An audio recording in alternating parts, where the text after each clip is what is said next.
አሸናፊዎች የተለየ ነገር አያደርጉም፣ ይልቅ ነገሮችን በተለየ መልኩ ያደርጋሉ እንጂ። ሰላም ለእናንተ ይሁን። በዚህ ክፍል you can achieve more ሲል ሺፍ ኬራ የጻፈውን መጽሐፍ ለማንበብ መግቢያውን እንጀምራለን። መልካም ቆይታ።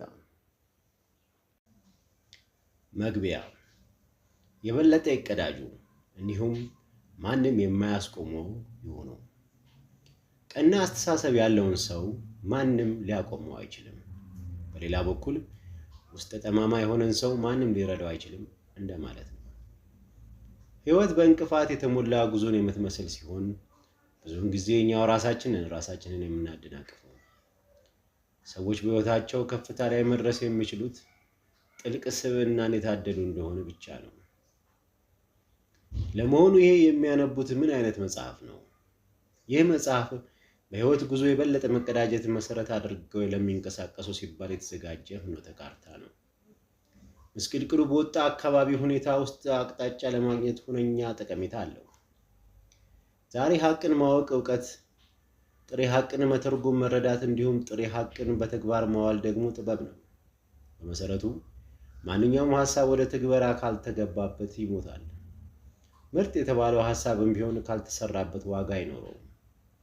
ይህ መጽሐፍም እምቅ አቅማችንን ለመጠቀም የሚያስችሉ አማራጮችን መጠቆም ማለትም በሌላ አነጋገር የበለጠ ለመቀዳጀት የሚሆኑ ዘዴዎችን ማሳየትን አልሞ ነው ለህትመት የበቃው። ለስኬት አስፈላጊ የሆኑት ልዩ ክህሎት መደበኛ ትምህርት ወይንም የላቀ አእምሮ ብቻ አይደሉም። ስኬት እውነት ለመናገር ተአምርም ሚስጥርም አይደለም። ይልቅ የተወሰኑ መርሆችን በቋሚነት ከመተግበር ይመጣል። ስኬትና ውድቀትን የሚለያቸው የቱን ያህል እነዚህን መሪዎች በተግባር ለማዋል ቁርጠኛ ሆነን እንንቀሳቀሳለን የሚለው ነው። በዚህ መጽሐፍ ውስጥ ዓለም አቀፍና ጊዜ የማይሽራቸው መርሆች ተካተዋል። ዓለም አቀፍ ሲባል የትኛውም ሃይማኖት፣ ሀገርም ሆነ ባህል እንደማይወስናቸው ሲያሳይ፣ በሌላ በኩል ዘላለማዊ ማለት ደግሞ እኛ ከመፈጠራችን በፊት የነበሩ እኛ ይህችን ምድር ለቀን ከሄድን በኋላም የሚቀጥሉ መሆኑን ያሳያል። መርሆቹ ቀላል ይሁኑ እንጂ ለመተግበር ግን አይከብዱም ማለት አይደለም። የትኛውም መርህ ቢሆን ካልተተገበረ በቀር ውጤታማ አይሆንም። በዚህ መጽሐፍ ውስጥ የተካተቱት መርሆች ከአግባብነታቸው አንጻር በምንም ጊዜና ዘመን የማይገደቡ መሆናቸው እያለ አሁን ላለንበት ዘመን ደግሞ ከመቼውም ጊዜ በላይ አንገብጋቢ ናቸው። እውነት ለመናገር ከሆነ በዚህ መጽሐፍ ውስጥ በእያንዳንዱ ሰው ሕይወት እውነት የሆኑ ተሞክሮች ተካተዋል። ወደዚህች ዓለም የመጣ ማንኛውም ሰው ስኬት እንደሚያገኝ ማረጋገጫ አልተሰጠውም። እርግጥ ነው እንዴት በስኬት እንደምንለብስ፣ እንደምንበላ ወዘተ የሚያስተምሩ ቁጥረን የማንዘልቃቸው መጽሐፍት ወደ ገበያ መጥተዋል። ነገር ግን በዚህ መጽሐፍ የስኬት መርሆች ብቻ ሳይሆን ዋጋ የሚያስከፍሉ ስህተቶችም እንዴት በተቻለ መጠን መሸሽ እንደምንችል ጭምር ነው የምናየው።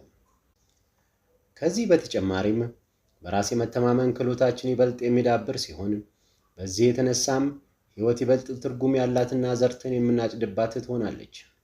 ከምንም በላይ ግን እነዚህ መርሆች በተግባር መዋል ራስን በስርዓት ወይም በዲሲፕሊን መግራትና ቁርጠኝነትን ይጠይቃል። አንድ ጊዜ መርሆቹም ተግባራዊ ማድረግ ከጀመርን በኋላ ግን የሚገኘው ውጤት እጅግ አመርቂ ነው። የስኬት ዋነኛው ግብ ደስታን መቀዳጀት ነው። እኔም በሕይወት ዘመኔ ለበርካታ ጊዜያት በጉዳዩ ላይ ካመዛዘንኩ በኋላ የደረስኩበትን ድምዳሜ ደስተኛ ለመሆን 3 ነገሮች ማለትም ጤና፣ ሀብትና መልካም ግንኙነት እንደሚያስፈልጉን ነው የደረስኩበት። 1. ጤና። መልካም ጤንነት የተጓደለባቸው ሰዎች ደስተኛ ሊሆኑ ይችላሉን? ግልጹ ምላሽ አያገኙም የሚለው ነው።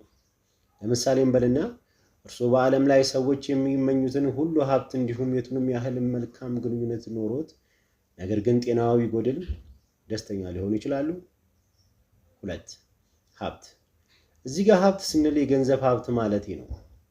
እርግጥ ነው በዚህ ዓለም ላይ የገንዘብ ሀብት ያን ያህል አስፈላጊ አይደለም ብለው ከማመን አልፈው ብዙዎችንም የሚያሳምኑ አሉ። አዎን፣ በእርግጥ የገንዘብ ሀብት ዋነኛው የደስታ ምንጭ አይደለም።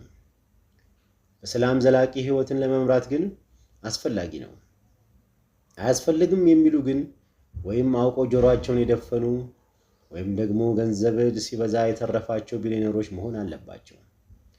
ገንዘብ ደስታን አያመጣም ከተባለ መቼም ድህነት እንደማያመጣው የምንከራከር አይመስለኝም።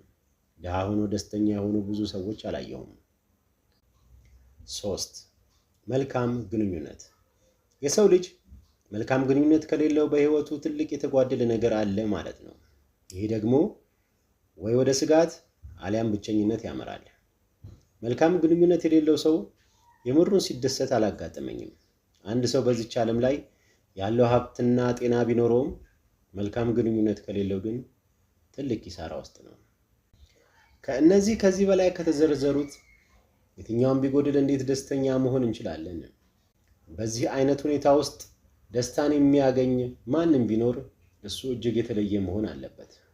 ስኬታማና ደስተኛ መሆን የምንሻ ከሆነ የስኬታማ ሰዎችን ሕይወት በጥልቀት ልንማርበት ይገባል። ጤናማ መሆንን የምንሻ ከሆነ የጤናማነት መርሆችን ልንፈትሽ ልንማር ግድ ይለናል። ሀብታም መሆን ከፈለግን ሀብት የማካበቻ ዘዴና መንገዶችን ልንማር ይገባል። መልካም ግንኙነትን ከፈለግን የመልካም ግንኙነት መርሆችን ልንቀስም ይገባል። ለምሳሌም ከ5 ዓመታት በኋላ የምንመራው ሕይወት በዲዛይን ወይንስ በዘፈቀደ ነው የምንኖረው በሚለው ይወሰናል። እርግጥ ነው ለየት ያለና አመርቂ ሕይወትን መኖር የብዙዎች ፍላጎት ነው። ይሄ ማለት ለአንዳንዶች ለየት ያለና በመጠን በዛ ያለ ገቢን ማግኘትም ጭምር ነው። እንዲህ የሚሉ ሰዎች የሚከተሉትን ጥያቄዎች ለራሳቸው ማቅረብ ይኖርባቸዋል። 1. የተለዩ ሰዎች ናቸው? 2. በተለዩ መልኩ ጠንክረው ለመስራት ፈቃደኛ ናቸው? 3. የተለየ ቁርጠኝነት አላቸው? 4. የተለዩ ግንኙነቶችስ አሏቸው? 5. የተለየ ሐቀኝነትስ አላቸው? በሕይወታችን መጨረሻ ግድም የምንቆጭበት የእኔ ዕጣ ፈንታ ወይንም ምርጫ መሆን አልነበረበትም የምንለው አይነት ኑሮ መኖር የለብንም። የማንፈልገው የምንሰራ ወይም የምንኖር ከሆነ በምርጫ ሳይሆን በዘፈቀደ ነው የምንኖረው ማለት ነው። ምናልባት ላናውቀውም እንችላለን። ነገር ግን የሕይወት ግስጋሴ በጣም ፈጣን ነው። የሕይወታችን መጨረሻ መቆጨት እንዳይኖር ጥሩ ምርጫ ማድረግ አለብን። መቼ እሺ መቼ ደግሞ እምቢ እንደምንል ለይተንና ጠንቅቀን ማወቅ ይጠበቅብናል። ገቢ ማግኘትን መማርና መኖርን መማር ለየቅል ናቸው። ይህ መጽሐፍም ትርጉም ያለው ሕይወትን እንዴት ዲዛይን ማድረግ እንደምንችል በማሳየት ይረዳናል። ስኬትም ሆነ ውድቀት ግን የራሳቸው የጊዜ ገደብና ወቅት አላቸው። እኛ ደግሞ በዚህ መጽሐፍ ለማድረግ የምንሞክረው በተቻለ መጠን ስኬትን ማቆየትና በአንጻሩ ውድቀትን ደግሞ ማራቅ ነው። ማንም ሰው ቢሆን በየዕለቱና በተከታታይ ተግቶ ሳይሰራ ምንም አይነት ስኬትን ማቆየት አይቻለውም።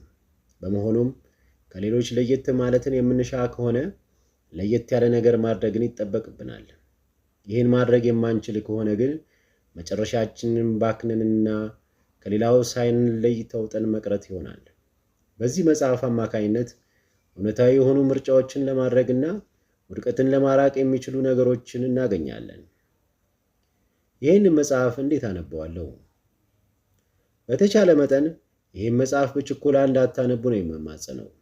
እያንዳንዷ ገጽ ጥንቃቄ የተሞላበት ንባብ ትሻለች። አንድ አንብበን ከዚያ ወደ ኋላ መለስ በማለት ያገኘነውን ማጣጣም ይኖርብናል። እያነበቡ ማስታወሻ መያዝ በጣም ይመረጣል። ጎላ ያሉና በእርሶ ውስጥ ተቀርጸው መቅረት ያለባቸው ነጥቦች አቅልመው ይለዩ። በተለይ ደግሞ በሶስት ይክፈሏቸው። የእርሶ ግቦችን ለማሳካት የሚያቅዱበት ጊዜ እንዲሁም በመጨረሻ ደግሞ እውን ለማድረግ የሚወስድቦ ጊዜ። እነዚህን ጽንሰ ሐሳቦች ለእርሶ ቅርብ ከሆኑ ሰዎች ጋር አብረው መወያየት አለብዎ። ይህን መጽሐፍ አንብበው ሲጨርሱ የያዟቸው ማስታወሻዎች የአዲስ ሕይወት መሰረት ይሆኑታል። ከዚህ አንጻር ከዚህ መጽሐፍ የሚያገኙትን መልእክት ከራስዎ ከሕይወቶ ጋር በማስተሳሰር የበለጠ መቀዳጀት አለብዎ። በዚህ መጽሐፍ ነገሮችን በተቻለ መጠን በወንድ አጠራር ነው ይቀለኝ ዘንድ ያደረኩት። የድርጊት መርሃ ግብር ይጀምሩ። እኔ ለሚቀጥለው ትውልድ ማስተላለፍ የምፈልገው ወሳኝ የሆነ እውነት ቢኖር ችግር በራሳችን አንኳክቶ ሲመጣ አይናኑን እያየን ተዋንተ እኔ እኮ ካንተ በጣም እጠነክራለሁ፣ እቋቋመሃለሁ፣ ይሄ ሁሉ ደግሞ ያልፋል እንበለው። የዚህ መጽሐፍ ዓላማ የበለጠ ለመቀዳጀት የሚረዳንን የድርጊት መርሃ ግብር ለመፍጠር የሚያግዘን ነገር ላይ ለመድረስ ነው። የድርጊት መርሃ ግብር በምንልበት ጊዜ በውስጡ የሚከተሉትን 3 ነገሮች ይዟል። 1. ማሳካት የምንፈልገው።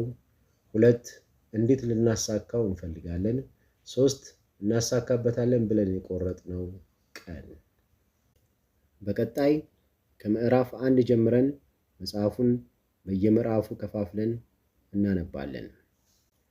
ላይክ፣ ሰብስክራይብ፣ ሼር ማድረግ እንዳይረሳ።